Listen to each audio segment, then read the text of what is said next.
And welcome to Nocturnal Frequency Radio here, live on the New Visions Radio Network and streaming live on our YouTube channel. Alex, I am really looking forward to the show So am tonight. I. I mean, this is somewhat of a Halloween show for us, I guess, if you will. Yep. Um, and a lot of the listeners and, well, viewers to our YouTube channel will recognize the name Pat Fitzhugh, regular guest so many times, a good friend of ours, and he's back. And they've got a new song. Jimmy and Mike, you guys, thank you for joining us tonight. Thank you. Uh, Live in the studio, you have a new song called "The Bell Witch Let the Games Begin." Let the game begin. Yes, sir. Yep. And you're gonna play a portion of it for the listeners and the viewers. So if you guys want to go ahead, go ahead. Lay the course out. All right, here we go. Take it away. 1, 2, 3, 4.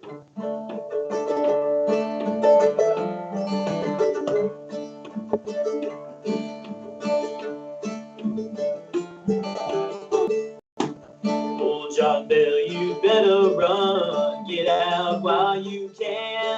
You know she'll be coming soon. And look again. It's clear you never walk away. It's darkness now let the game begin. Oh, John Bell, you'd better run. Get out while you can. You know she'll be coming soon. And what she can. It's clear you never ways. Darkness closes in. Now let the game begin. That's awesome. I've listened to the song in its entirety, and I absolutely love it, guys. And this is when can we see you guys live?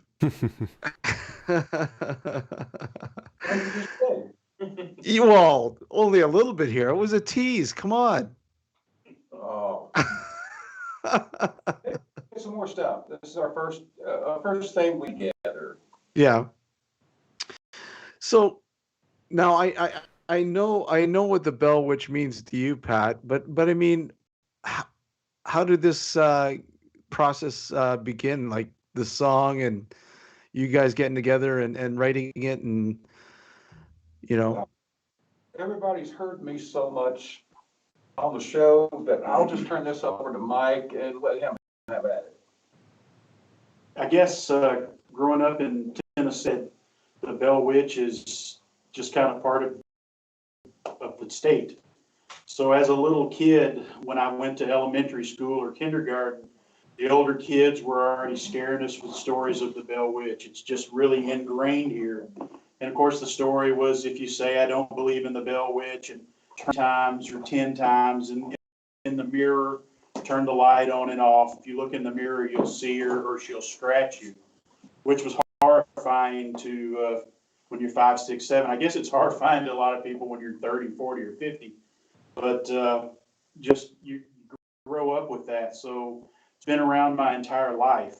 I remember when I finally went out there, I guess, as I was much older, I stepped out there after being afraid of this place since I was a little kid. And there truly is some kind of electricity there.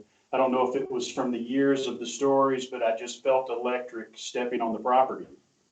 But that's kind of how I got interested in it. My family went to a ghost hunt with Pat, and my wife, Teresa, my oldest son's mother, she talked to Pat and told him that I was interested in music, and we kind of started talking back and forth. But this even was probably at least 5 or 6 years ago. Yeah, I think about So 2015. yeah, so it's been a long time. We back and forth, and we were finally to put it together. COVID about killed it again.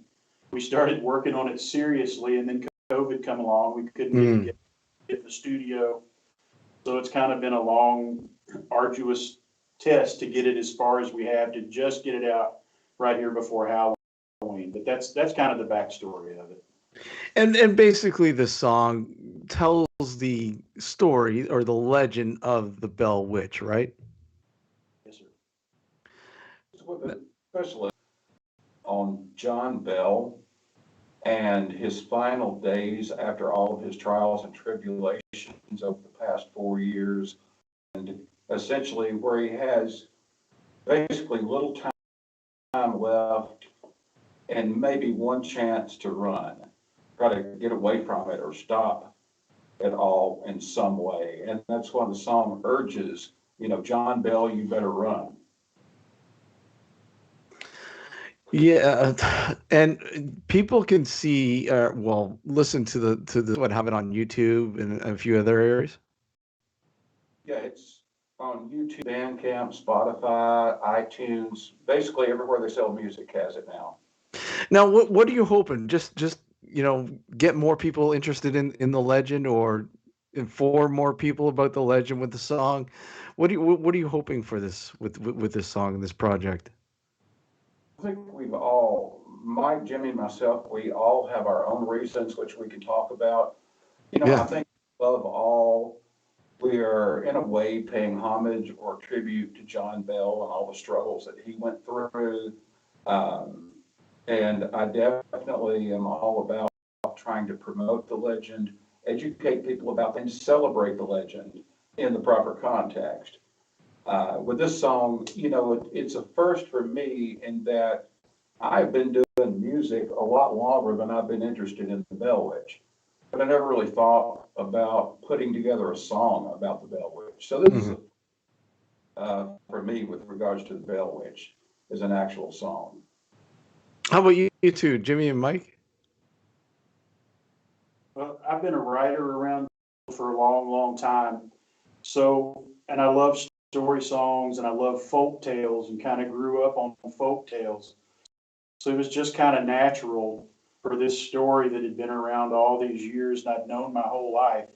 Then when Pat and I kind of met up and started bantering back and forth on where to go with this, just was a natural thing. It just felt perfect, and we had people that would help us out with studio time, and it just was a perfect storm.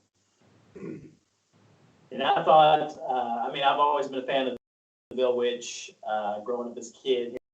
And Mike approached me to be a part of it a few months ago, and I jumped at the chance. So I was really happy to be a part of it. That's awesome. And again, I love the song.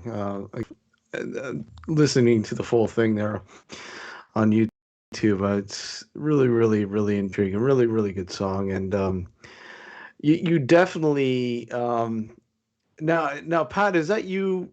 The verse, like the narration? Okay, yes.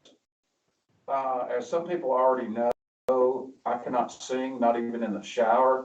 So all I did, all the narration of the lyrics, and then left the singing up to the expert over here.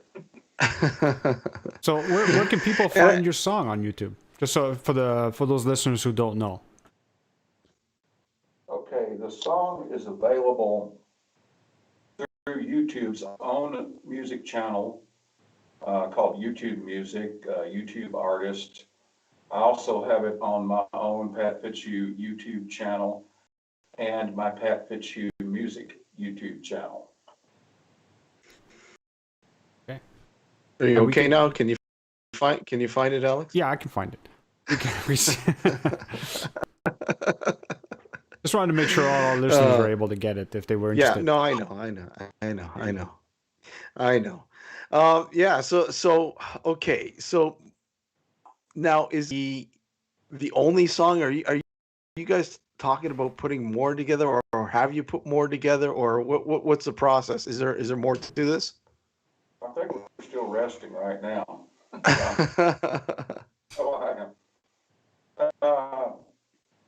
I don't know. We may write some more stuff. I don't know. We haven't really sat down and mapped out exactly or go with this. I mean, one song And what I think is a pretty decent, good song, good product. I hate to leave it behind because that is essentially a seed to grow other things, Yeah. whether it be spooky related or just, other Americana type stuff or what. Maybe even Tennessee folk tales, ghost tales, maybe a whole album of stuff like that, or an EP of it, 4 or 5 more songs. Might be interesting. There's plenty of stories around this area that could probably make it in there. So, And we'd love to talk a little bit more about those, obviously, later on in the show. Yeah. Now, In fact, there's a market for that. I was thinking about that the other day. yeah. Americana type songs specializing in Tennessee legends and folklore. And Hmm. then off the ground good, then do the same for North Carolina. You just keep going, state to state, I mean, every state has its people that are interested in these legends and folklore. Then you also have people that are interested in and love the Americana bluegrass type flavor of music. Yeah. Now, what's the so far? What's the reaction been like? Like, I mean, how have people warmed up or to the song since you've put it out there? What I've heard from people is that they like it. Some say, I like it, it's great. Some say they love it, and I'm really glad they do. Hmm. Jimmy and Mike speak to what they've heard from people. the people that found it, got into it, I haven't heard any bad things about it. It seems to be really positive. I feel real good of it. If you listen to the song too, something else interesting in it, when you were talking about the Bell Witch Let the Game Begin, and you were listening to the track, if you listen, there's a guitar part playing behind it. And since we all played the parts, we didn't have another guitar player tonight. Hmm. But it sounds like time ticking down. It's like tick, tock, tick, line. Okay. Really trying to draw you to the attention that it's winding down. Time is happening and it's coming to an end. So I hope people give it a listen. There's a lot going on in it. If you listen to it a couple of times, I think you'll find some interesting stuff in the background. An incredibly eerie fiddle part that just sounds surreal, and spooky, ghosty part in the background. One of those things I think listens. So I hope people give it a shot.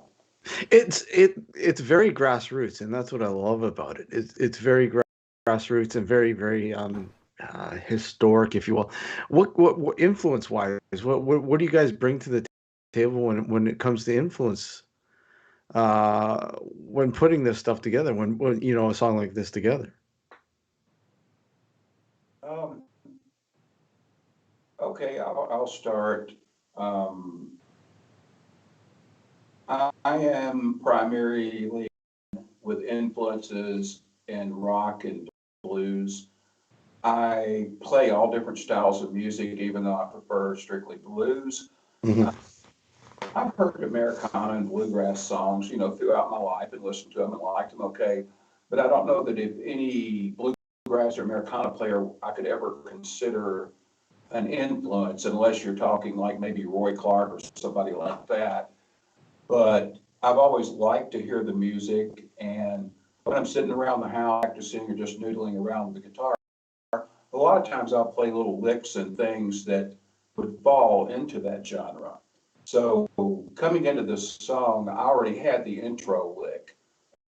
It was something I doodled around and popped into my head one day. Um, so I don't have really any influences other than, what little I listen to and what I've kind of practiced around with. So this was a big first for me, a brand new genre. Okay. Roots music, it's what I do. I played grass music, and like I said, I've been a writer in Nashville for years and years. Hmm. Done the country songwriting boogie and had some country songs recorded. Had a lot of bluegrass songs recorded. Had a lot of gospel songs recorded. So it's just been a natural for me. I play all the time, and if I'm not doing road dates or anything, which has been ended with COVID anyway, Yeah. This is what I would naturally do. I would naturally be playing something similar to what we just did. Okay. And I'm kind of the baby of the group getting into it.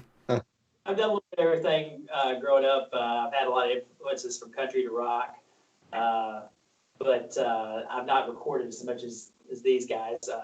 But I will say, when I was a kid, I was actually on a Johnny Cash record.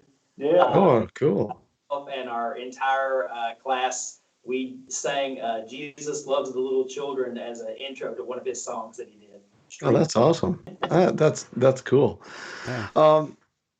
Okay, so for those of the listeners and viewers, if you will, not everybody knows about the Bell Witch. Did you want to sort of, Pat, did you want to sort of go into it a little bit again and sort of refresh people, or for those who don't know, the tale, the legend of the Bell Witch?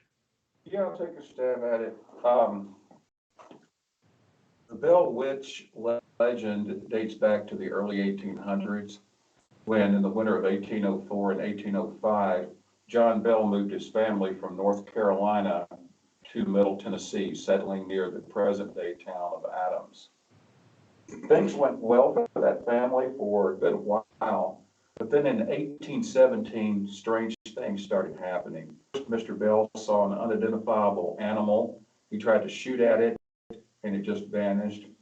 Then a few other family members were seeing strange animals and apparitions out in the fields. And then as the fall of 1817 began to close and winter started setting in, the family started hearing strange noises all over the outside of their house, seeing candles dancing in the woods and in the fields, just experiencing a lot of really odd things. And over time, this phenomena that they were experiencing outside gradually moved inside of the house. The kids complained of having their bed covers pulled.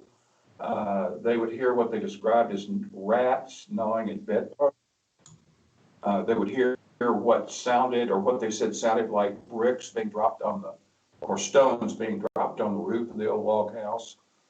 And it seemed that this stuff grew. Seemed every night that earlier was a little more intense and lasted a little longer. And it was during this time that this thing, whatever it was, started physically abusing Betsy Bell by allegedly slapping her in the face and pulling her hair. And then it started playing similar tricks and other things on the other Bell children. Well, Mr. Bell didn't want to tell anybody in the Red River settlement about it for several reasons, a couple of which were, or the main reason, he was an elder of the Red River Baptist Church. This was also not too long after the New Madrid earthquake series in West Tennessee that many people thought was a religious message. And this was 125 years, which is not long after the Salem witch trials up in Massachusetts. So Mr. Bell didn't think it was a good idea as an elder of his church to report publicly that he had a paranormal or supernatural entity running around his house. So he swore his family to secrecy. But all these disturbance types I just talked about, plus the introduction of voices and whispers, all this started and continued until the Bells couldn't hold their silence any longer. Excuse me. So Mr. Bell shared this with his good friend and next door neighbor, James Johnson, who did not believe it until he himself and his wife spent the night in the Bell home. A lot of very terrifying things. And the next day, he speculated that this thing, whatever it was probably a spirit, and a bad spirit, like what is talked about in the Bible. And he recommended that the Bells let their pastor at the church know about it, and they all work together to pray and try to eradicate whatever this thing was and purify the Bell home. Mr. Bell was reluctant at first, but then he eventually was like, okay, we will let Reverend Port know. And the Reverend was very understanding and promised to work with the men and to try to get rid of this horrible thing, whatever it was. And all the men made it a pact that they would keep this a secret. Nobody on the outside could find out. So within 2 or 3 weeks, people were coming from all over Middle Tennessee and Southern Kentucky and elsewhere to find out what this thing was happening at the Bell home. And month after month, year after year, people would show up. Some would be very curious, others would be skeptical and would be out to disprove the whole thing and try to make criminals out of the Bells. Well, this entity, which seemed to feed off of people's fear and only grew more intense and meaner over time, seemed to really give the skeptic time. But it never disappointed anybody. Everybody that came there wanting to see something or experience something did, and they got the heck out of there very quickly. After this thing, or had developed a voice over time, around late 1818, early 1819, one of the preachers asked, "Please tell us and do not lie. Who are you? What do you want? How do we get rid of you?" And the thing said that it was the workings of a lady named Kate Batts, and its mission was to make sure John Bell died a very slow and miserable death. Well, I mean, that shocked a lot of people, undoubtedly, because Mr. Bell had a pretty good name in the area. That part shocked people, but they weren't very surprised about it claiming to be Kate Batts. My research has shown there was nothing wrong with Kate Batts, and there are no connections or really documented or proven connections between her and the legend, but she was nevertheless the scapegoat. People didn't have a hard time believing that because a lot of people thought the lady was crazy. Was she crazy? Yeah, I wouldn't think so. The biggest thing about Kate Batts that made that stigma that was attached to her was that her husband, Frederick, had been injured in some type of unfortunate incident or accident, had become paralyzed, could do no farm work. And the farm was run by just Mrs. Batts and her children. So, as a result, they didn't have a lot of money. They didn't have much money at all, which was unlike some of the others. So I think that was the stigma right there, why people just naturally tended to look down on Mrs. Batts because of her socioeconomic status. And some people said the lady was crazy because she would use words that were more too grand for the occasion, and sometimes would go to revivals at Red River Church and Ebenezer Church and just really, really go nuts.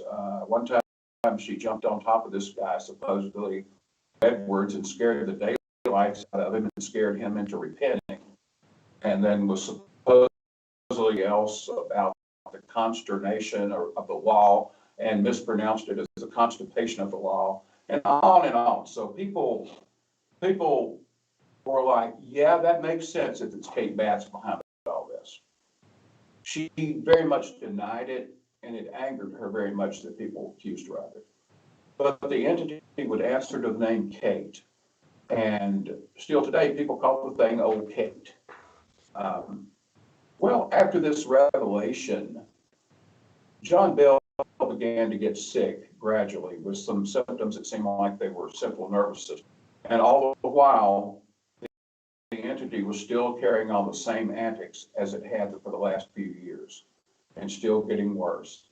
Mr. Bell's health declined to the point where November of 1820, he was no longer able to leave the house. He was bedridden. He was having seizures regularly. Dr. Hobson from Port Royal would come over and leave medicine, but rarely did it do any good. You know, it was just a matter of prayer and waiting. Then on December 20th, Mr. Bell passed away. And it said that the entity named Kate, or the Bell Witch, laughed and sang and just had one heck of a celebration as the mourners were leaving the graveyard and Mr. Bell was laid to rest. Well, the Bell Witch, or Kate, was not finished. Disturbances continued, and it seemed that she had set her sights on something new.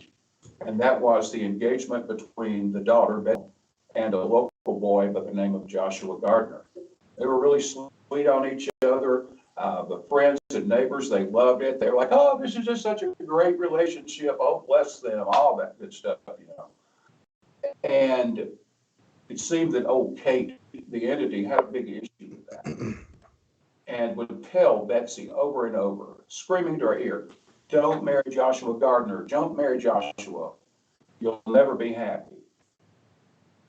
Well, fast forward to spring of 1821 on Easter Monday, the whole community was having a picnic down at the Red River.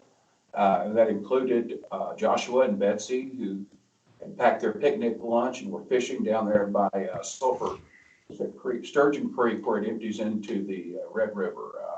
They called it the Enchanted Spring, a little bit farther back from that. Things were going great, but then Kate jumped all over Betsy again, said, do not marry Joshua, you'll never be happy. So at that point, Betsy reluctantly gave Joshua his walking papers, and he soon ended up over in West Tennessee. And shortly thereafter, the Bell Witch entity appeared, went away, it bade farewell, promised to come back in 7 years, which would have been 1828. Next 7 years, everything was quiet. No sights, no sounds, no reminders of the entity known as Kate. But then in 1828, Kate reappeared much in the same way as she appeared the first time, but only stayed for 3 nights. She had a series of conversations with one of the older Bell sons, which was John Bell Jr., who was living probably 200-300 yards away from the original Bell home. After that, she promised to return in 107 years, which would have put it in 1935. And, you know, some people say Kate came back in 1935, some say the other, but a lot of people say Kate never left the place because there's always been something going on up there, although it's not along the same lines or magnitude as what has reportedly happened to John Bell and his family. So that's a very, very brief rundown on the Bellwitch. And I mean, for those who may not know, it's basically the only recorded incident where a ghost is was what charged or responsible for a human death. Yes, that incident is known being the only case where a person's death was officially ruled as being killed by a supernatural entity. Yeah. Now, again, I say that is what the case is known for and how it's regarded. As a researcher, I'm still looking for that piece of paper with the doctor's signature that I can have handwriting verified to see if his official cause of death was really what they say it was. But I don't even know that such a death record even exists because I've been told, and I'm pretty sure it's right, that Robertson County, Tennessee was not keeping death records back then. Oh. Or if they were, there was probably the proverbial courthouse fire that happens everywhere and probably destroyed them at some point. So The history, you gotta love it, and when there's those gaps that there's some sort of information out there and you just can't find it, it drives you nuts. oh yeah, that's why I'm nuts. Yeah. Oh, Pat, you're not as nuts as I am, so you're fine. Yeah. No. I can attest to Steve's nuts. Yeah. Oh, can you really? Yeah. I know how that sounds, believe me. Oh God. Oh. So, anyways, with the well, Jimmy, let me ask you more about your sort of interest with the Bell Witch, like growing up and stuff like that. What was what fascinated you most about this legend? Growing up, we heard a lot of the legends about it, and as a child, they actually took us, our school, on a field trip to the property, and so, even just as a kid, it was just so creepy and interesting, and made me want to look into it more. And I felt really bad for the John you know, that he was, you know, tortured, you know, till his death. I mean, I just thought that was just horrible. Mm. I mean, I guess you have that fine where there are people who believe it, and then there are people that just don't believe an iota of it at all. They just don't believe that. I mean, what do people teeter more towards, believing it or not believing it? Well, that's very correct in that, you know, you have hardcore believers, have hardcore non-believers. Hmm.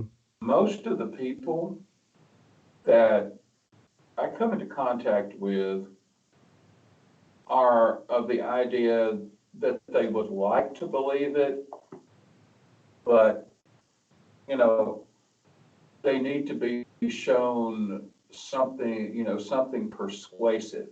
Hmm. You know, it's like they're holding on to hope that someday something will come along that proves it, and they hope it's real. But at the same time, their disbelief is not very apparent because they talk and act like believers. But I mean, you pin them down, you know, the answer is, well, yeah, I want to believe it. It seems like it probably could have happened, but I really haven't seen anything to convince me 100% that it really did happen, or to show me if it didn't happen, what did happen. Mm. How about you, Mike? Your belief in the legend? I've tended to believe it. I Yeah. think something, I don't know, and I don't know how much time and telling of stories and the whole idea of the folk tale part of it Hmm. turned to other things. But I do think, like most stories, there's a nut at the beginning of a seed that everything flowed out of. I think something amazing happened there. I don't know what it could have been or what it would have been. I don't know how much of it turned into other things later, but I do believe something special happened there. I really do believe that. For it to have lasted this long, it's really just a legend. And if you're from Tennessee, I mean, honestly, it's a worldwide story, but Mm. Tennessee, it's just kind of part of being from Tennessee. You just hear about it from the time you're a little kid. People try to scare you with it, so it's always there. So that's kind of my take. I do think it's rooted in truth. I just don't know how far it goes. I think just recently. Go ahead, No, Alex. I just was curious. Has there been any like recent reports of anything happening at the property? I was just gonna think Yeah. similar. Yeah. I mean, it's a fascinating story, and one would hope, I guess, for lack of a better term, that this isn't the end of it. No. I know of a recent happening. This is a good one. Mike Uh-oh. do that. They were the ones that I think were in the direct line of fire, and I was more or less standing back laughing or something. But yeah, they can tell you about that. It has to do with the song. Go ahead. This is true. This is 100. We were allowed to film some of the video pieces that you've seen for the demo for the Bell Witch thing in the old cabin that's on part of the original Bell property. I believe that was the original Bell cabin before they built the house. It was no, it was an outbuilding on the property. The Tennessee Historical Commission dates it back to between 1790 and 1805. So it was from the day on the Bell farm, and we were allowed to film in there. So while we're setting up to film, we'd been there for about 30 or 40 minutes, and I heard a big crash behind me, just a crazy loud crash in this totally quiet cabin out on rolling pasture land, and a coffee pot that was leaning against the wall like this flew backwards out of the window. I have no idea how or why, and landed behind me. And it took us a minute to realize what had happened. It was absolutely shocking, and we just kind of laughed it off. I mean, it was kind of frightening, but I mean, we just kind of laughed. And that truly happened. And then about a half hour after this, I don't know if you guys know cabins, they like wood slapped. It's Mm-hmm. hold to bar the inside of a cabin door. Yeah. And it was leaning again like the coffee pot, but a few feet on up against the wall, leaning against it. And for no reason, the thing went against gravity, fell backwards, and come down at my feet. Again, a true story, and either the Bell Witch was really wrestling me. Trying to cut off your toes. Yeah.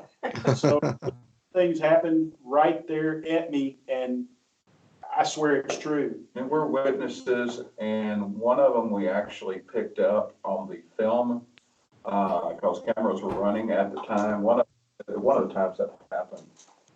If you've seen or heard of this little video floating around YouTube and on my Facebook pages called "The Bell Witch Let the Game Begin" promo video, Mm-hmm. that's what we were shooting that day when all this happened. Okay. But the incidents did not make it into the promo video. When I was editing, I was actually thinking about doing a couple of those things, but it was already going over 5 minutes, and I wanted to keep it to 5 minutes or less. So Mhm. I left it out. But it was weird, and yeah, there were witnesses too. I'd say so, yeah. Now, aren't you ever afraid that perhaps you might be taking something home with you when you investigate the Bell Witch? That was my fear a lot. Yeah. It is. I'm like, I'm glad to come see the ghost at your house. I really don't. So, yeah, honestly, I don't know about Pat and Jimmy, but I've kind of always had that in the back of my mind. Pat, you're nodding your head, Pat. I've never bring anything home with me. You know, I don't know whether you can attribute to that to stupidity or skepticism or what. Mhm. The only time I think anybody's had any issues with me, anything coming home with me, would be my daughters when they were real little. You know, they were kind of leery and hanging around me when I was, you know, when I just gotten back in from Adams. So I was thinking, you know, maybe something attached itself to me and it was going to come and get them or something.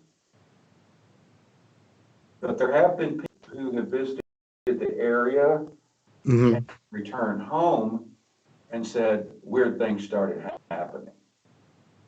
Now, whether or not that's really the case of the Bell Witch or whether anyway, and because they were at Adams, the power of suggestion kicked in and made them blame the Bell Witch, I don't know, but there have been some people that say things followed them home. How about you, Jimmy? Oh, I haven't really experienced anything like that. Now, right after we did the song, there were a couple of weird things that happened around the house that made me start thinking, but no, I've never really experienced much in way of paranormal activity or anything. You get kind of hypersensitive after stuff like that. Right. So, Yeah. is this another thing? Are you trying to tell me something? Right. A fire?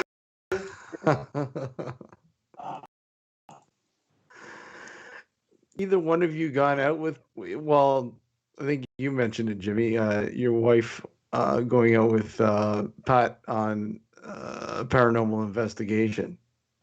Have either one of you guys gone out with Pat? Some of my family has done that with Pat. Oh, okay. Was it the hotel? I can't remember. It's been several years ago, but they did one of my cousins and several members of my family did an all-night ghost hunt with Pat, and they loved it and had a great time. And again, that's kind of how Pat and I connected. So, but I gotta ask this question. Go for it. You know, you're gonna laugh when I ask this question, Steve. But have any of you gone to investigate? I'm already laughing. Yeah, I'm I know you're already laughing. But have you ever attempted to use a Ouija board there at the property?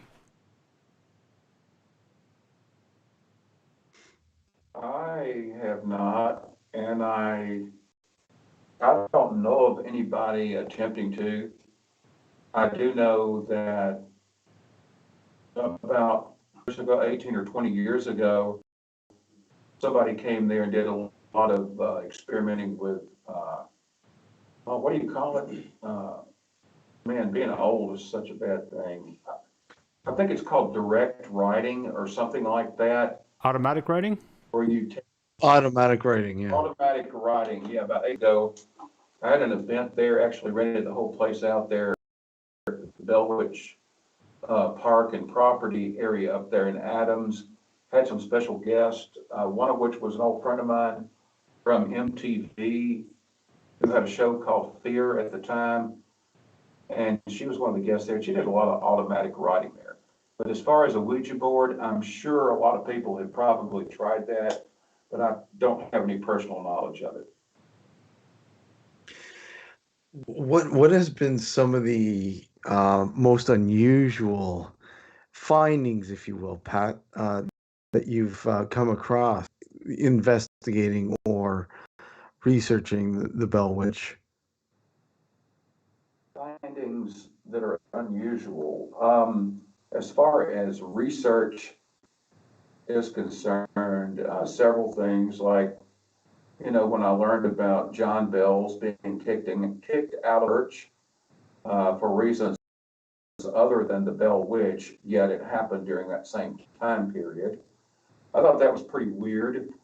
Another one, the lady that was accused of all this back then, we're still even trying to pin it on her today, Kate Batts, she was actually the niece of Lucy Bell.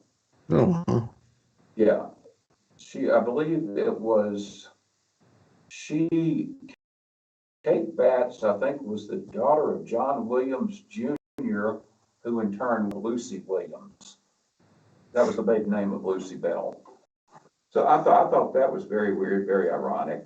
In fact, I didn't even believe it at first, but after a couple of people actually spelled it out and showed me exactly how, then I accepted that. And I thought that was interesting, and that may have a little bearing on the story in different ways. I haven't really decided whether it really did or should, because I can't see where Kate Batts really had anything to do with it.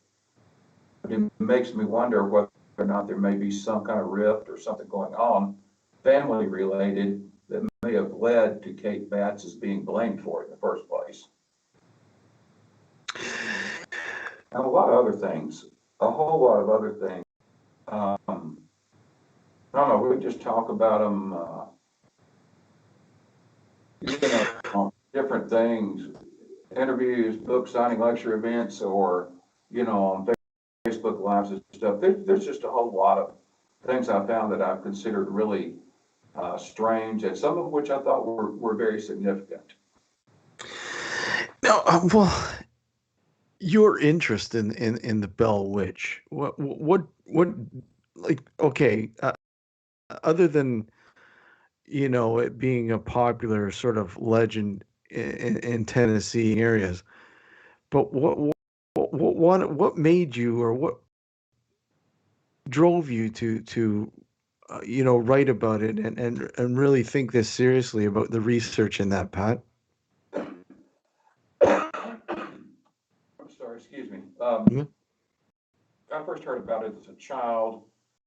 My mother grew up very close to Ground Zero. She grew up on the story, shared it with me at a very young age.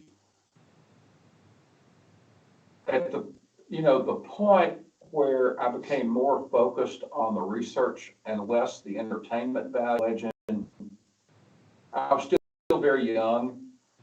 My mind, it's just, my mind has always worked like that. And, with the Bell Witch legend, I think what really put it all over the top with the research was when my mother one night mentioned, she was reading me some Bell Witch stories as a kid, and said, okay, now I went to high school with this person's great-great-granddaughter, or this other person's great-great-granddaughter. We were best friends in school, you know. And I'm like, what are you talking about, Mother? And that's when she explained to me that the Bell family, unlike a lot of ghost stories, the Bell family was real. And, you know, her being from that area, she knew some of the descendants, but you can actually look them up and see that they really existed. Whereas it seems like a lot of cases where you hear ghost stories and some person's name or family's mentioned, you try to look them up and you find absolutely nothing. In fact, that's a lot of cases. But the Bell Witch was real people. And when my mother would talk about the Bell Witch stories, sometimes she would mention locations. And I was like, is this place still there? You know, stuff like that, and about locations. So I think it was the fact that we have a legend, so many crazy things going on that it was unbelievable, yet it involved real people in real places, coupled with the fact that I have a very inquisitive and very doubting, skeptical mind, made me want to get to the bottom of it and essentially research it, pull up all the information I could about it, decide what was relevant, what was not, and basically construct a filter to put all these Bell Witch stories through to see, well, could this have been true? Is there no way such and such could have been true? You know, do that with each Bell Witch story. So that's kind of how I got into the research part of it. Yeah, it's such an intriguing story legend, and you know, there have been so many movies and you know, books and so on, um, discussing the Bell Witch, or based loosely on the Bell Witch. What is probably the closest that you've seen, I guess, television or movie wise or whatever, to the actual legend itself. Okay, closest. Yeah, As in, what are you talking about? Most, what I feel is, if you will, most accurate, if you will. according to research, Yes. um, as an author of a book that is based entirely on serious research, I'm not really in a position to state my opinion on which resource is the most accurate, Okay. but I obviously have some bias involved in that process myself. But So just say your book. well, Come on, Pat, just say your book. well, my book, when it comes down to it, my book is no different or no better than Yes.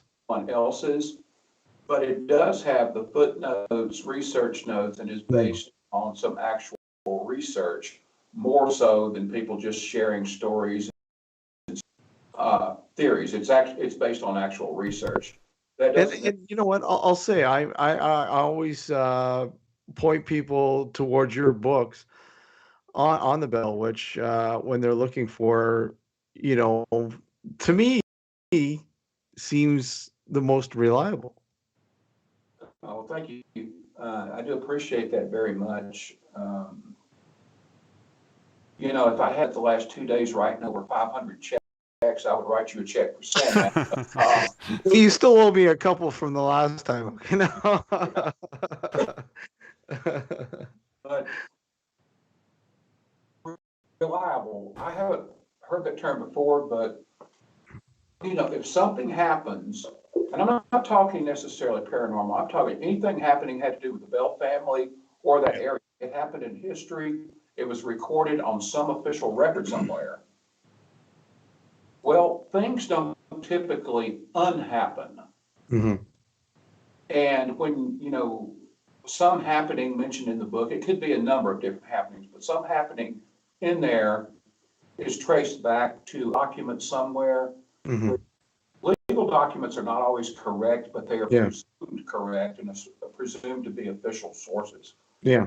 Tied back to that, it's not going to change unless somebody with stronger evidence can come present stronger evidence. So reliability is going to be there because, I mean, the historical pieces have been documented, backed up with official records, and no one has come forward with anything to refute them. So yeah, there is that reliability, factor in that case. Yeah. Um, I how far? Like you said, worldwide. I heard that. I think it was you, Jimmy, that said that. That the story, the legend of the Bell Witches, is pretty much on a worldwide stage. But I mean, let me ask you, Pat, when it comes to somebody who's contacted you and said, how far are we talking about? Like to know more about the Bell Witch, and I'm like from say Japan or some crazy place that you'd never think that they heard about the myth or the legend, if you will. Um, People have inquired from all over. There are fans on the Facebook page, both for the Bell Witch book as well as my own author page from all over. I don't know what would be the farthest away place, but I do know that people in other countries outside the U.S. and outside of get quite a bit of correspondence from them. In fact, this really dates me, but I think it was 1998 or 99. I was contacted by a well-known magazine in the United States. It's called Esquire. I don't even know if they're still around, but for years it was one of the top magazines in the United States. This was the Japanese edition of Esquire. And they wanted me to provide some pictures and write a big article in their magazine about the Bell Witch. That was Japanese, I believe. It wasn't Chinese, it was Japanese Esquire. So, And so are you saying I'm psychic here? Psycho, maybe. Psycho. you're uh, I read your mind. No. Okay. Well, where if somebody's looking to visit Tennessee and they're looking to spend some time and trying to learn more about the Bell Witch, where would you where would you tell them to go visit first? What would be the center of the epicenter of for somebody who's interested in the Bell Witch to visit? right behind that camera, you wonder Right. why so intently. Behind the camera is a door, Mm-hmm. a glass door, which is reflecting a piano over here, or an organ over here in the studio. Mm-hmm. And as you were talking, it looked like something over there on that organ was starting to move around or something. Wow. Now, of course, it's probably nothing. It could be 100,000 things, and probably none of that. Since we're talking about the Bell Witch, I'm obviously going to make a big deal about anything I see moving. Yeah. What is the beginning place somebody should go? You're talking about if they maybe heard of the Bell Witch and they want to learn more about it? Yeah, like a historical whatever that still exists. Right. I would recommend that they read a book that has the full story of the Bell Witch and all Mm-hmm. the documentation behind it, to document it so that they get a full, complete understanding of not only the legends of it are under debate, what pieces have been settled, and what's still out in La La Land. And once they get that information, visit Adams, Tennessee. That is on the side of the Red River settlement, or close to the side of the Red River settlement where the Bells live. Mm-hmm. There is an Adams Museum in the old school building there in Adams, Tennessee. There's a lot of information, Bell Witch related there, as well as information on Adams. There is also, next to the museum, a public graveyard that's open during the daytime called Bellwood. The monument, the large monument back of that cemetery, pays homage to John Bell Jr. and his family line, and talks about John and Lucy Bell. Well, actually, when I say it talks about, the monument does not talk, but I'm saying it has, at least I haven't heard of that in at least 2 weeks. But anyway, there's an inscription, several inscriptions on the monument Yeah. that talk about the Bells. But yeah, get a book that's going to tell you everything and help you determine, separate the wheat from the chaff. That's very important when dealing with the Bell Witch, because the Bell Witch story is developing every single day with more and more embellishments or misinterpretation or misstatements of things that have already been debunked. And it's really bad this year. So visiting Adams, reading the book, and as far as what to watch, like TV and movie areas, well, there was a movie made about 2003 called The Bell Witch Haunting, and then later on somebody else took the same title and made their own movie called The Bell Witch Haunting. Actually, both of those used the title of my first book, which was called The Bell Witch Haunting. Mm. Put everything into perspective. But the 2003 movie, The Bell Witch Haunting, by Willing Hearts Productions, whose offices, I believe, were about a mile or less from where we're sitting right now in the studio. They did the movie. It was what I would call a low budget film, but it was very high quality for a low budget. Stuck to a lot of the Bell Witch stories as originally told, and provided some historically accurate information along the way, and I highly recommend that movie. And I think it would do great for somebody to come, wanting to know more about the legend, to come to one of the lecture and book signing events, hear the whole story, and then have the opportunity to ask any question you want, and then the opportunity to meet me afterwards and chat me one-on-one about it. So that's another part about it.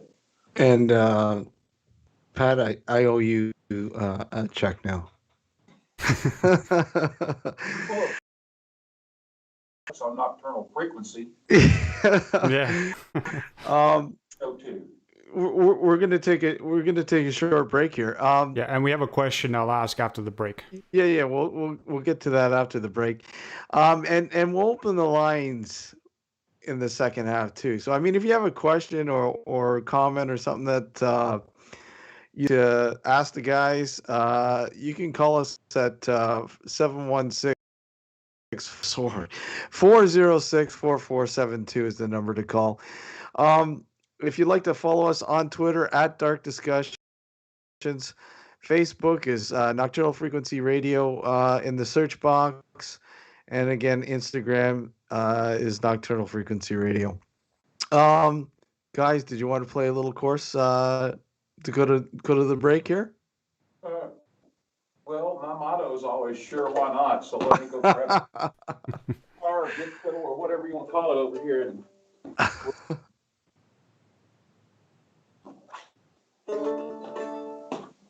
let's see here. Do something silly.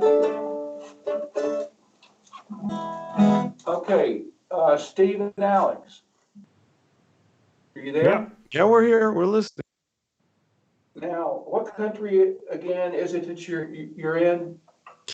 The Great White North. Yeah, the Great White North.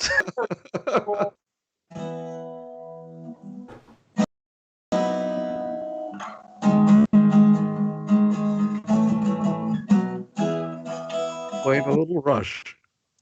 You ever heard that? I heard that. Okay, guys, we're gonna take break here. So don't go anywhere, guys.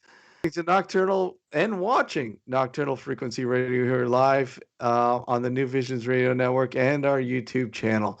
Don't go anywhere. We'll be right back.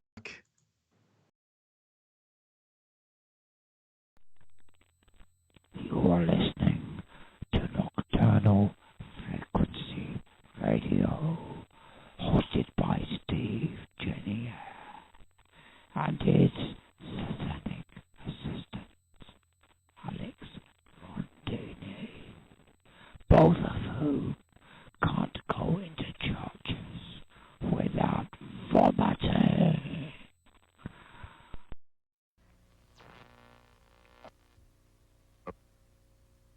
Because of the obvious threat to untold numbers of citizens due to the crisis that is even now developing, this radio station will remain on the air day and night. This station and hundreds of other radio and TV stations throughout this part of the country are pooling their resources through an emergency network hookup to keep you informed of all developments. At this hour, we repeat, these are the facts as we know them. There is an epidemic of mass murder being committed by a virtual army of unidentified assassins. The murders are taking place in villages and cities, and rural homes and suburbs with no apparent pattern nor reason for the slayings. It seems to be a sudden general explosion of mass homicide. The devil showed him all the kingdoms of the world and said, "All this I will give you, if you will bow down and worship me." There was no pearly gate. The only reason I knew I was in a cave was because I had just passed the entrance. The rock wall rose behind me with no ceiling in sight. I knew this was it. This was what religion talked about, what man feared. I had just entered the gate to hell. I felt the presence of the cave as if it was a living, breathing creature. The stench of rotten flesh overwhelmed me. Then there was the voice. It came from inside and all around. "Welcome." "Who are you?" I asked, trying to keep my composure. "You know," the thing answered. I did know. "You are the devil," I stuttered, quickly losing my composure. "Why me? I've lived as good as I could." The silence took over the space as my words died out. It seemed like an hour went by before the response came. "What did you expect?" The voice was penetrating, but patient. "I don't know. I never believed any of this," I uttered. "Is that why I am here?" Silence. I continued. "They say the greatest trick you ever pulled was convincing the world you don't exist." "No. The greatest trick I ever pulled was convincing the world that there is an alternative." "There is no God?" I shivered. The cave trembled with the words. "I am God."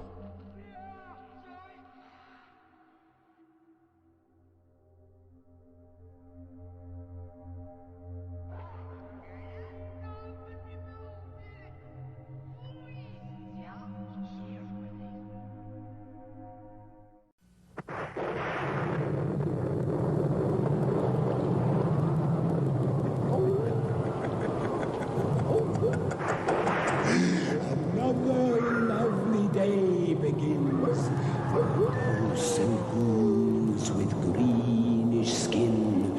So close your eyes and you will find that you've arrived in Frightenstein. Perhaps the Count will find a way to make his monster work today. For if he solves it hides nestled among the century-old weeping willows, watching in its lonely state, waiting to share its story. The tragedy soaked within its hollow walls. Before this ancient and abandoned farmhouse is lost forever.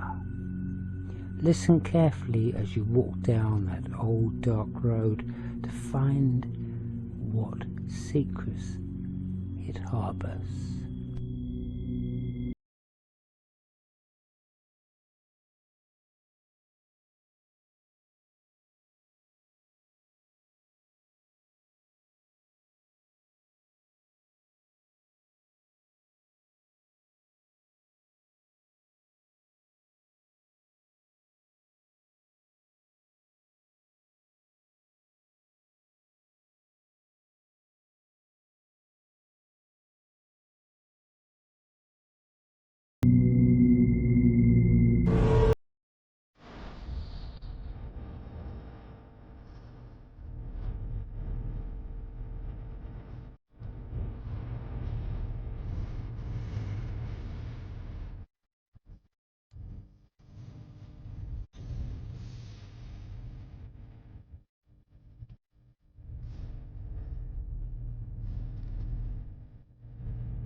And welcome back to Nocturnal Frequency Radio here live on the New Visions Radio Network. And if you're watching our live stream simulcast on our YouTube channel, tonight we have Pat Fitzhugh, and, Jimmy, and Mike. They played their song, well, partial piece of their new song called "The Bell Witch Let the Game Be." Really cool tune. You haven't had a chance to listen to the full version yet, I have you? not, but I will be. Well, what are you waiting for? I'm waiting for the show to end. Jeez, come on. The short end. Anyways, guys, welcome back. Thanks for hanging in there for another hour. Thank you. Thank you. Thanks for having us.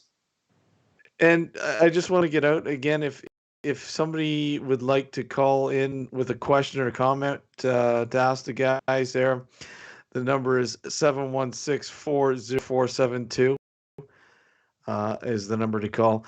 Okay, did you guys want to go ahead? Go ahead. Okay. 1, 2, 3, 4.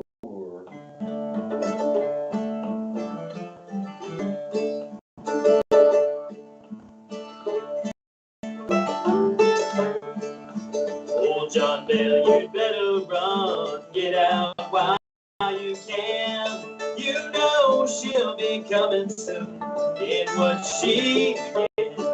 It's clear you never walk away. It's darkness closes in. Now let the game begin. Oh, John Bell, you better run, get out while you can. You know she'll be coming soon in what she can.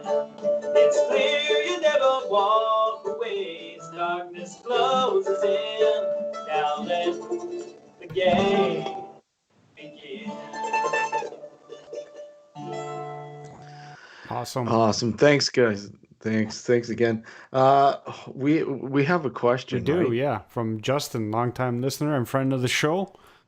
He wants to know, what are some other stories from the area, and are there any geological correlations like quartz or something in the area that might lend something to the weird happenings? What type of correlations? I'm sorry, I couldn't make that out. Correlations like quartz or something else in the area that might lend something to the weird happenings. Is there something naturally occurring in the area that might cause some of these unusual happenings that happen during the Bell Witch scenario?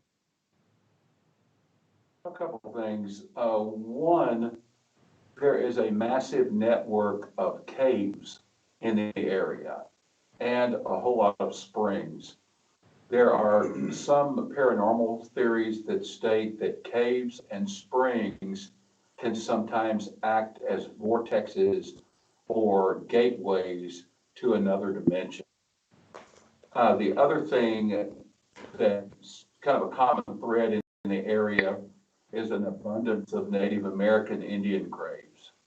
These graves did not come from in the Chickasaw who came and hunted in the area, mainly the Cherokees, but actually came from an earlier time and what they call the Mississippian culture. And the Native Americans that lived and buried their dead in that area were called the Mound Builders. So there's always been speculation that perhaps the Bell Witch legend is rooted, has Native American roots, Native American spirit roots. It's funny because he had a follow-up to that saying, and anything related to goblins and caves. So there you go, about the caves part anyway. Well, isn't there, I'm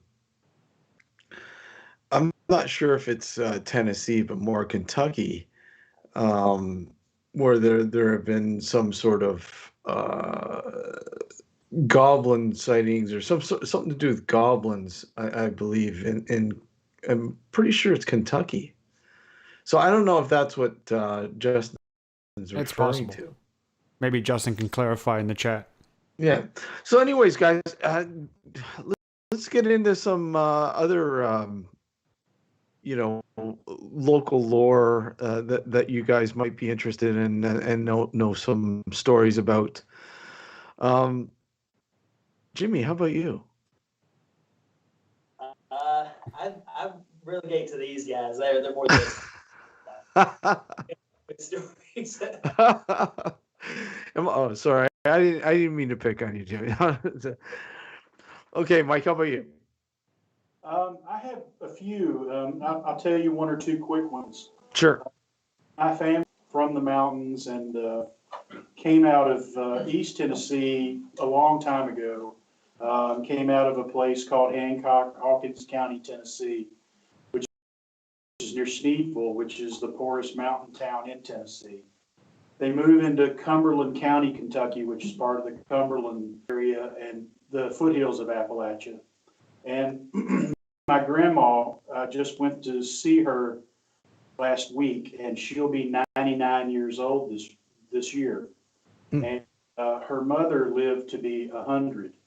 So I was in my early 20s when she died, and they were, hill people, mountain people, and they were so old, and that the fact that back then people had 12 or 14 kids. So I was my great grandma was the youngest of a bunch. My grandma was born in an extremely poor rural mountain area. So 1920 in the mountain area of Kentucky along the Tennessee border would have been probably was still like 1890 or 1880 in other places. It was so secluded. And so she had told me stories, and my great told stories. And this one is kind of interesting. They had mountain witches, and I'm guessing you guys have heard of those. And usually you hear that, and it's about some kindly woman who heals warts, but these were bad mountain witches. And they lived in a place called Hijira, Kentucky. And deep up in there, you can see mountain ranges for miles over into Tennessee. And there's a place back in there, she had told me at one time that they called it Witch Holler. And there were a couple of people that they knew to be witches and proclaimed to be witches, and they would come around to your farm. And when my grandma was very young, if they knew they were coming, people would kind of let them know the witches are coming. And they were like unkempt, scary, dark people. And so my grandma they would hide under the floor. They would get down under the porch and hide where they could see. And the witches would come and scream and holler that they wanted you to give them something. And if you didn't give them something, they would curse you. And one of the curses was cows give blood instead of milk. And that was one that apparently they had done to several of the people there in town. So that was one of the interesting stories. There were other scary things supposedly that they could do, but it all involved curses or destroying your food or messing up a field. But it was always a supernatural bit. But the one that stood out to me since I was a little kid, visual image of milking a cow and nothing but blood coming out.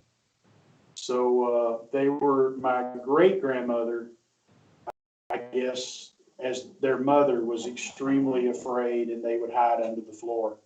And my grandmother, that's 99, 98 currently, talks about how afraid she was and that they'd all be huddled up under the floor because of the mountain witches. So that's one story. That's certainly very interesting, and I mean that would definitely, being a kid, scare the crap out of me. To put you in your place, if you're gonna misbehave, the witch will come and get you. Yeah. I remember, and they don't tell it as in, oh, that's kind of funny. I know we just didn't know better. Or that was a scary story. Yeah.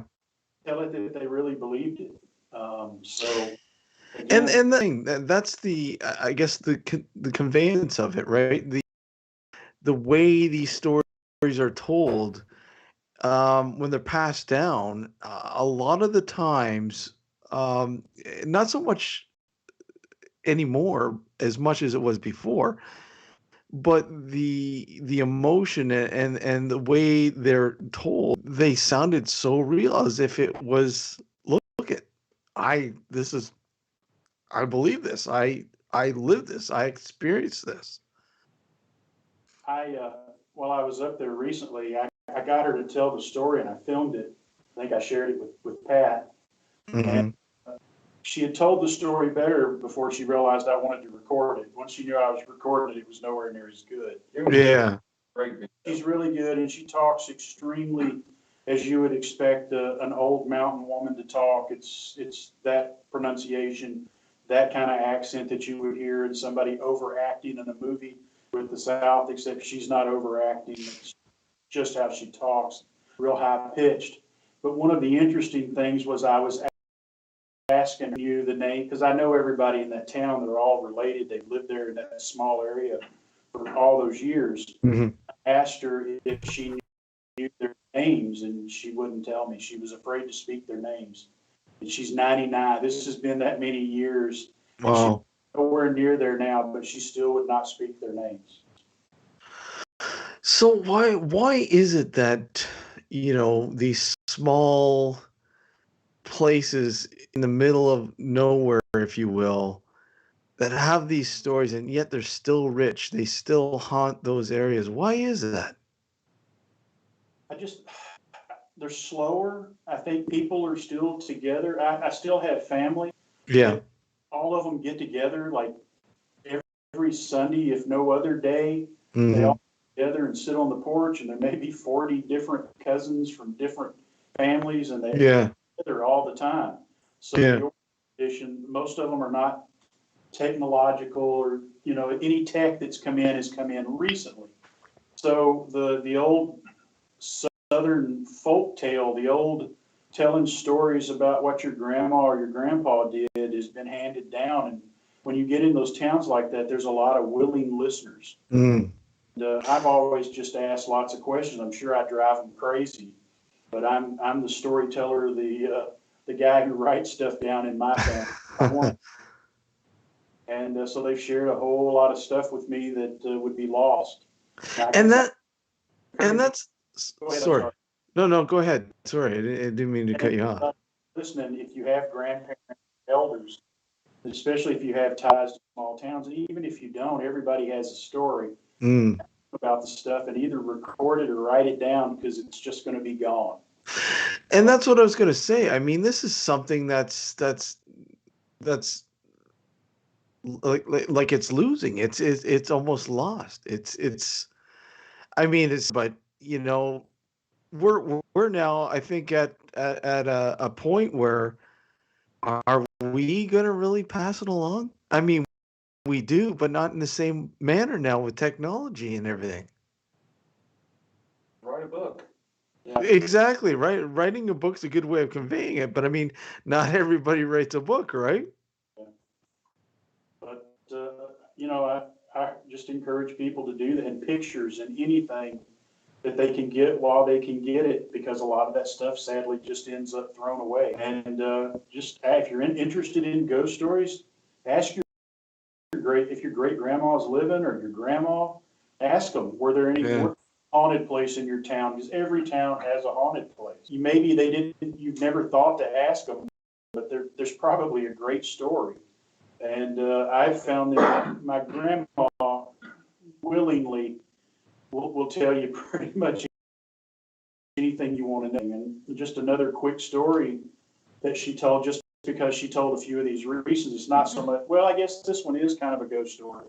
This one was from her mother, and, of course, again, it's said to be true, that when her mother, I guess this would have been turn of the century, her mother would have been about 10 years old, probably about 1900, 1899, 1900.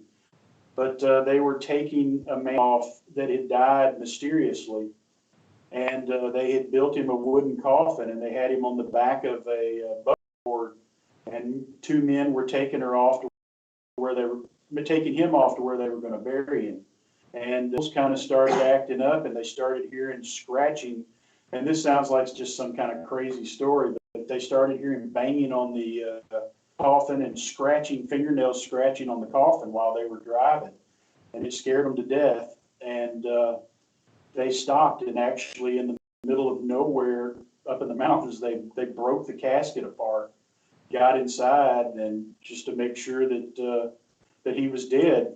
And I said, well, Grandma, was he dead? And she told this long story, and I was like, well, was he dead? And she goes, he was dead. That was the crescendo of that story.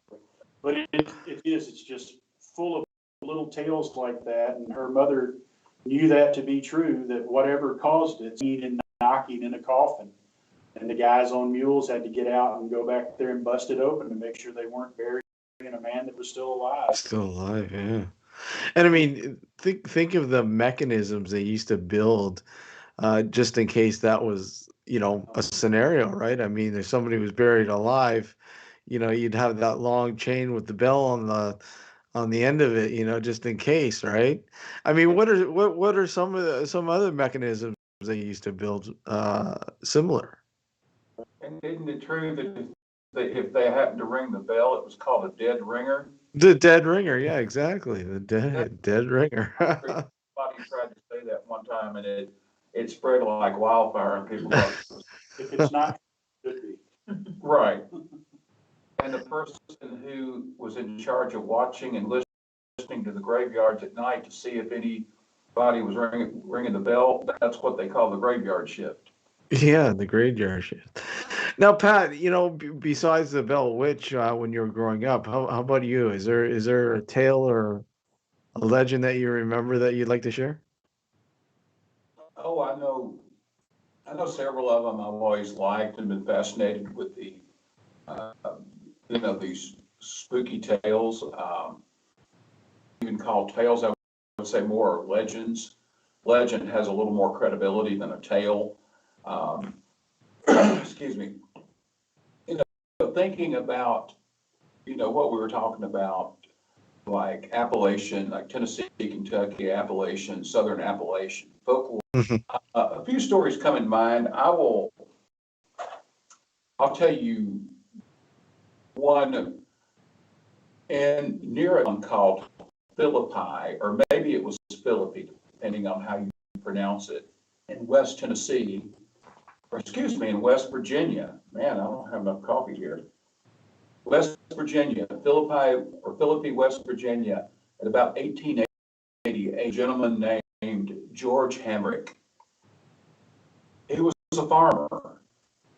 Up in the hills, goat land. He was just a farmer, but he had a very keen interest in the way that the Egyptians had been able to preserve their dead through mummification and, secret recipes or secret ingredients. And because of that, and his wanting to do experiments around the farm, such as vegetables, dead animals, and even snakes, to come up with some magical preservative. Some people in the area called him an amateur scientist. Others called him the Dr. Frankenstein of West Virginia. Well, about 1888, he had saved up enough money that he went to the West Virginia Institute for the Insane, also known as Trans-Allegheny Lunatic Asylum. Bought 2 cadavers, dead bodies used for the purpose of research. And he injected this chemical he came up with and went through this process to mummify them. Okay, that's a little strange. Some farmer up here in the West Hills, I mean, you've got the farm. I mean, he wasn't even into moonshine or anything. He was wanting science. And the more weird thing is that he was successful. Those 2 bodies became mummified. And they're still around today in mummy form. This was 1888. They actually early on had made several tours around the world with P.T. Barnum and other show companies with like sideshows and everything. Then they came back to West Virginia, 1994, I believe it was. They were washed away by a flood, but were found near something, and they had grown hair and had all this moss and other scum on them from being in the water so long. The townspeople laid them out in front of the post office, put some kind of chemical on them to clean them up, and then they were good like new after a while. Then a little later, another flood came through, didn't do quite as much damage. But anyway, those two mummies are still around. And I can't think of the county name. I tried for an hour to memorize it, but it's in Philippi, West Virginia. If you ever go there, it's a teeny tiny town, but go to the historical museum, and the two mummies displayed in the bathroom, and you have to pay $1 to see them. Not for each one, but $1 for both. So that's the one little thing I want to bring up. You ever hear that? Sorry? Have you ever heard of that? No, I've never No. heard of that. Actually, I think I might have seen something about the two mummified. Don't know if it's the same ones that you're talking about. Yeah, you can find a little bit about it on the internet. I think one of the sites is called Roadside America. And if you search for West Virginia and mummy, it'll give you details about that. It's a pretty interesting story. There's another one. It's actually one of my favorite ghost stories, and it too comes to us from West Virginia. It's called the Greenbrier Ghost. Have you all heard of that before? I have heard of that. Yes, I'm not entirely sure the full story, but I've heard of it. Yes. I think we might have gone over it on some Halloween special you had. I believe so. Yeah, you did. Okay, well, do you want to hear it again? Let's hear it. Okay, this is a true story, or at least most of it. Back in the early 1890s, there lived a young girl named Zona Heaster. She lived with her stepmother in the mountains of West Virginia, Greenbrier County to be exact. Her stepmother was very watchful over her, very protective, and Zona was just your typical little teenage mountain girl. Well, one day, a fella came to the area, and she just really developed an eye for him. And he paid her quite a bit of attention. So little sparks started to fly between Zona and this fellow. The fellow had 20s at the time. His name was Erasmus Stribling Trout Shue, S-H-U-E. That's one heck of a name. That's quite a mouthful. Yeah. Holy. Well, her Zona didn't really take too kindly to this boy. I mean, he seemed like, well, to Zona, he seemed like, quite the charmer. Told her everything she wanted to hear, how beautiful she was, and all. Her stepmother saw through that and saw him as maybe having some crazy ulterior motives, and he just seemed dishonest or deceptive in some way. What she didn't know was that a few months before he showed up in Greenbrier County, the county where he had left, it was right after his wife mysteriously died. So he continued to fall in love with this guy and started courting him. And they eventually got married, much to her stepmother's objections. And as time went on, it showed that this guy, Erasmus, he was very what you call arrogant, kind of the know-it-all type. He was always interested in talking about himself. And he seemed to have a very fast and ferocious temper if somebody crossed him or, happened that he didn't like. So innocent little Zona was getting herself into something. I'm not sure she even knew what she was getting. So they married, and Erasmus' job, he started working at a local blacksmith shop. Well, he and Zona had moved into a farmhouse not too far away. One day while he was working at the blacksmith shop, a little boy who was supposed to have come over to the farmhouse that day to work out in the yard had showed up, knocked on the door, didn't get in, and Zona didn't answer the door. So he pushed the door open a little bit and saw Zona lying dead at the foot of the stairs. He told Erasmus about it. Erasmus ran back to the house, took her to another room, covered her up real good with some things, and then as word spread about her death, his main focus was to keep everybody away from her. Eventually, there was an autopsy performed, and they really couldn't get to the bottom of anything other than the fact that they thought she might just be in the very beginning stages of pregnancy, and her death was ruled as a result of complications from pregnancy, which was not uncommon way back in those days up in the hills of West Virginia. So she was buried. They say at the funeral, Erasmus stood right up by her casket. Anybody come within 8 or 10 feet. And when they came up in the viewing, he made sure that all of her favorite scarves and other things were placed around her neck and chest area for some reason, telling people that he was sure that she wanted to be buried in those. Well, after the funeral, he went up there and retrieved all those and would not leave until somebody else had shut the casket. So she had been buried for maybe 3 weeks.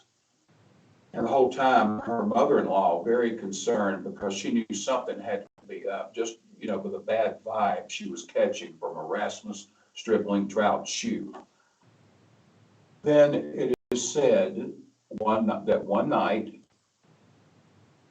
she woke up very cold, felt a cold wind, and saw Zona, or a ghost of Zona, standing at the foot of her bed.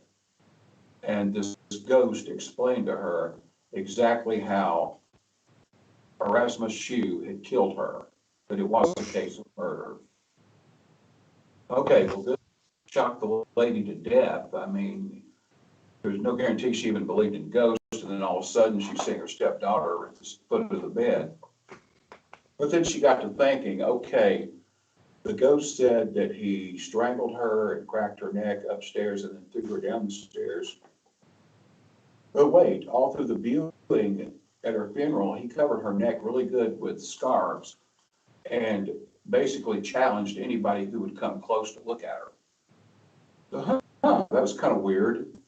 So the stepmother went to the local prosecutor's office, told him what had happened, and asked the prosecutor to file charges. Well, of course, the prosecutor was like, ha ha ha, there's no such thing as a ghost. Nobody would ever be convicted on the hearsay testimony of a ghost. And he just laughed it off. But then something or another changed his mind. A couple of days later, he filed the paperwork exhumed, and for the doctor and another party to perform a very, very detailed autopsy, which they did. Come to find out, the autopsy results verified and validated exactly what the ghost had allegedly told a stepmother in her sleep about how she died. At that point, the prosecutor did file charges against Erasmus Stripling Trout Shoe, and during the trial, her stepmother was called to testify and told about the ghost, telling her all this. And then, of course, the prosecutor remarking that the autopsy results match it exactly. And for whatever odd reason, the court accepted the hearsay testimony of a ghost and convicted him. And he was sent to prison. He died about 3 or 4 years later in a typhoid epidemic at the West Virginia State Penitentiary, also known as Moundsville, which is also covered in my book, Great Ghostly Cries from Dixie, along with the Greenbrier Ghost. Case of history where the testimony ghost has put a man in prison. That's a cool story. Yeah. uh, now, anything like I guess it's harder to find a more recent story that's sort of is on the same level as a lot of these stories. Do you guys know of any? I know of a historical phenomenon that has been reported for hundreds, possibly thousands, that is still going on today. If you want to hear about that, and it's in the same area. Yeah, absolutely. Okay, I'm sure you've heard of this, but I'll run it by you anyway. The Brown Mountain Lights. Yes. The Brown Mountain Lights of North Carolina. People have put that in writings and journals for years and years and years. It is even said that some of the early Native American chiefs had talked about these lights. The thing about here is a mountain in North Carolina where people on other mountains, like across the way, can look at this mountain at night, and occasionally there will be a group of round bubble-shaped lights rise up from the trees on the side of the mountain, rise up all the way up above the top of the mountain, up above the ridge, stay there for a little while, then quickly fade away. And of course, the mountain's name is Brown Mountain, obviously. Yeah. This phenomenon has been for a long time. It's still reported today. I see new videos of the Brown Mountain Lights all the time. Explanations range from anything from Native American spirituality to mountain folklore to a scientist trying to explain it all as reflections of automobile headlights when they're driving along a certain highway. Of course, that could have happened 150 years ago. They didn't have. Yeah. Another scientific explanation is that these are little balls of methane, also known as swamp gas. Yeah. But what some other people have said with scientific backgrounds is that there was no methane gas in that area, because it would be very highly unlikely. So that's the deal with the Brown Mountain Lights, and people are still experiencing that today. Have you, speaking of the Mountain Lights, and of course, there's a huge UFO sort of background with that. I know a lot of people who have looked at it from the UFO standpoint, if you will. Pat, I don't know if you're familiar with Joseph P. Warren. Are you? I'm sorry, who? Joseph P. Warren? How about Joshua? Joshua P. Warren. Sorry. I have heard the name, and I think I might have read a few things he's written, but I'm not really familiar. He has studied and researched the Brown Mountain Lights for many years. He's now living down, I guess, but in Nevada. Sorry, but he was in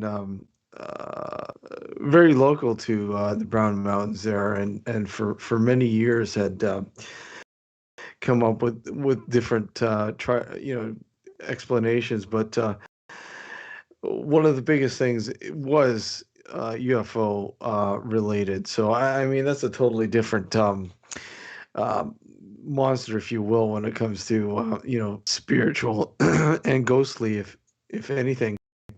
I mean, and here's a crazy question for you, Pat. And I hear this quite often.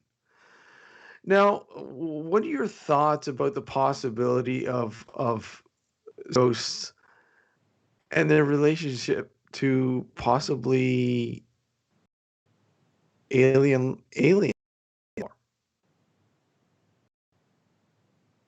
That's a tough one.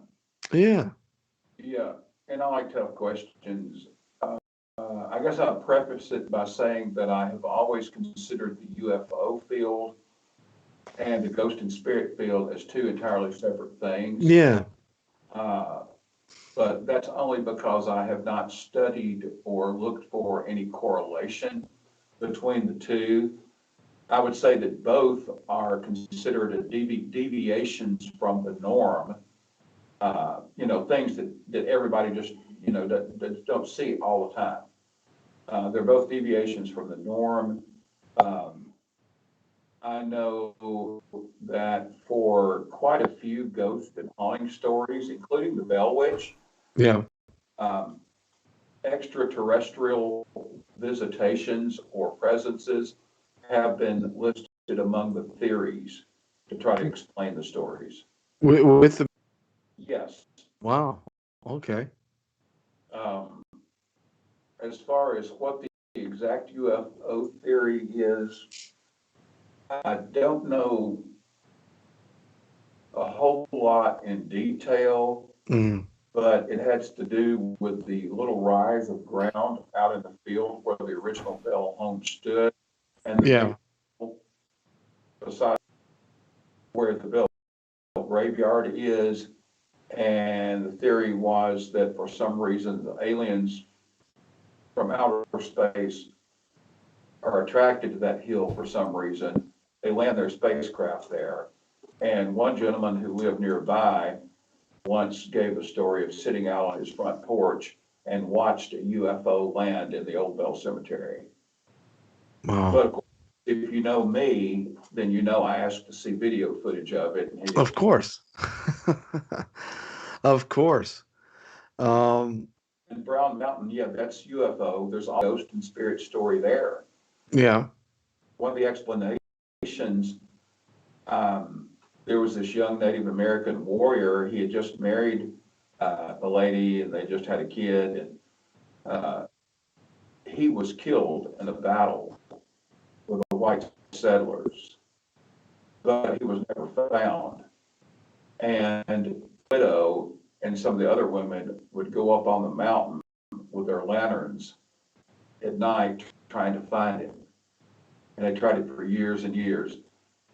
And the theory states that this is essentially, or Brown Mountain Lights is essentially a residual haunting where the activity of lanterns going up and down the mountain at night keeps replaying itself and is the source of the light. What that theory does not explain, however, is how those women are able to hold the lights all the way up above the ridge of the mountain. But at any rate, or proposed explanation for the Brown Mountain Lights.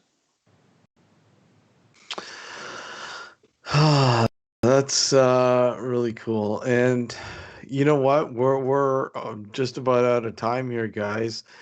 Um, get out there for the listeners or viewers. Pat, where to find you and where people can listen to the song and so on and so on. Okay, thank you. Where to find me? There's a Facebook page, a couple of them. One of them, Bell Witch, the full account. Then there's my author page under the name Pat Fitzhugh. Of course, I have the patfitzhugh.com website, the bellwitch.org website, and I have the usual stuff,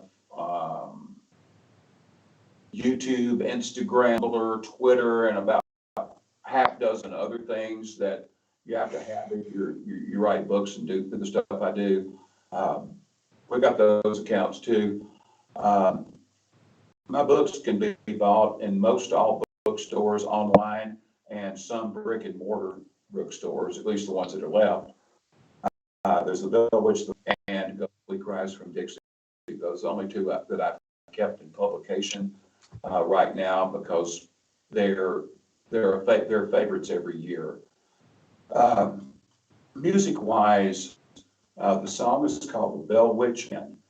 That can be found at all of your major online platforms, iTunes, Apple Music, Spotify, you name it. It's out there. And I also have links to the song and the promotional video on my Bell Witch and author Facebook pages, as well as my Pat Fitzhugh Music Facebook page and YouTube. Jimmy and Mike, thank you as well for joining us. And, if there's anything that you'd like to get out there for the listeners, whatever, please do so. I just thank you for having us. It was a lot of fun. We appreciate it. And I might recommend that Pat mentioned the promo for the Bell Witch Let the Game Begin. There's a promo video for it. And if you pull that up, it's actually the footage of us in the Bell, in the old 1790s era Bell thing where the incidents I told you with the coffee pot and the wood slat happened. So it's definitely what that old cabin looks like.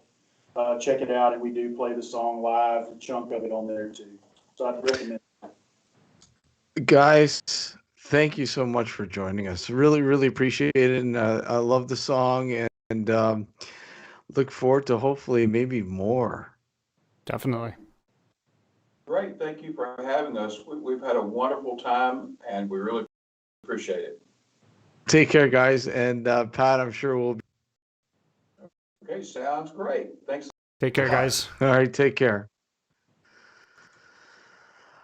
Great, awesome. I really enjoyed that, and you need to watch the full. Well, listen to the full song. It's really, really cool.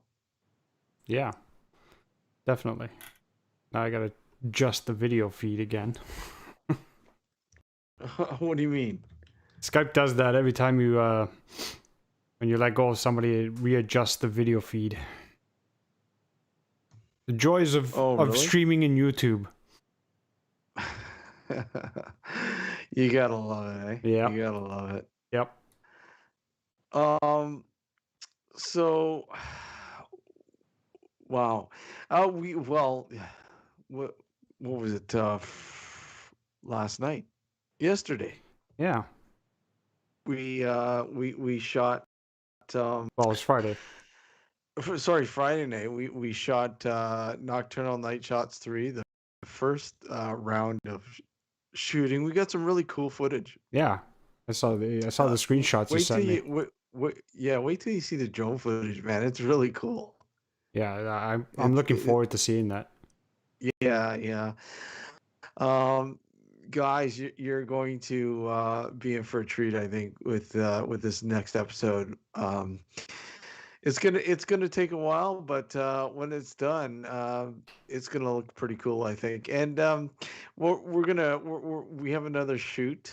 We're gonna get some additional footage and some more stuff that we need to put in there. But for the time being,